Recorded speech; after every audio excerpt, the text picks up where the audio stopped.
ফিরে পেয়েছি, কিন্তু আমরা এখনো ভোটাধিকার প্রয়োগ করতে পারি নাই, পারবো বলে আশা করি ইনশাআল্লাহ। সেই ভোট আগামী ফেব্রুয়ারির প্রথমার্ধে অনুষ্ঠিত হবে বলে আশা করি।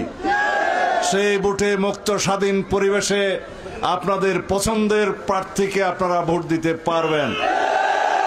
বাংলাদেশের গণতন্ত্রের মার্কা কি?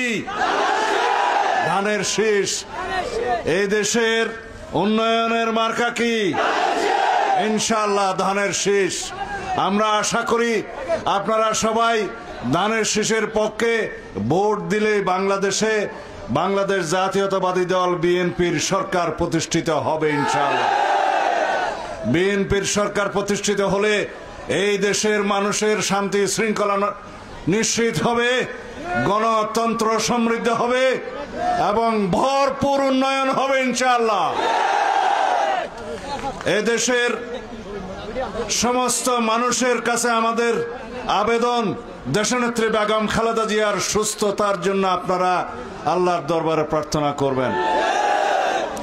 এদেশের স্বাধীনতা, সার্বভৌমত্ব এবং গণতন্ত্রের প্রতীক দেশনেত্রী বেগম খালেদা জিয়া। ফ্যাসিস্ট বিরোধী গণতান্ত্রিক আন্দোলনের আমাদের নেতা জনাব তারেক রহমান ইনশাআল্লাহ বাংলাদেশের সরকারের নেতৃত্ব দিবেন, আগামী দিনের সরকারের নেতৃত্ব দিবেন এই দেশের গণমানুষের নেতা, ফ্যাসিস্ট বিরোধী গণতান্ত্রিক সংগ্রামের আন্দোলনের শীর্ষ নেতা জনাব তারেক রহমান। আপনারা তার জন্য দোয়া করবেন। আশা করি আগামী দিনে আপনারা সুষ্ঠু সুন্দর পরিবেশে নিরপেক্ষ একটি নির্বাচনে মুক্ত স্বাধীনভাবে আপনাদের মতামত আপনারা ভোট প্রদান করবেন। আমি আপনাদের কাছে দোয়া চাইতে এসেছি, সালাম দিতে এসেছি।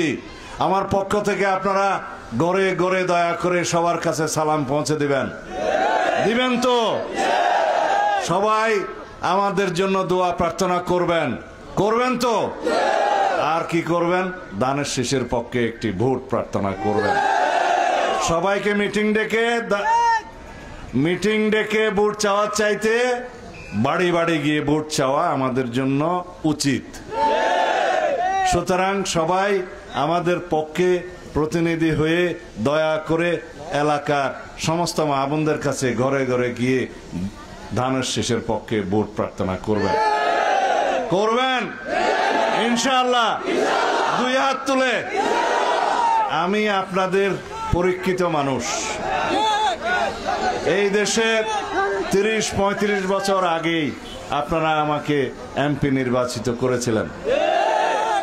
আমি যখন কারাগারে ছিলাম, আমার অবর্তমানে 2008 সালে আমার স্ত্রীকে, আপনাদের পুত্রবধূকে আমার চাইতেও বেশি ভোটের জয়ী করে সংসদে পাঠিয়েছিলেন।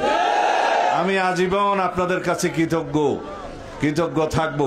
আমি রক্ত দিয়েও সেই ঋণ শোধ করতে পারবো না। আমি আপনাদের ভালোবাসায় আবদ্ধ থাকতে চাই, আবদ্ধ ছিলাম।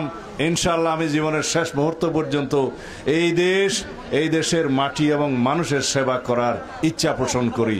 রব্বুল আলামিন যদি আমাকে সেই সুযোগ দান করেন, এটাই আমার সবচাইতে বড় পাওয়া আমার জীবনের। খোদা হাফেজ।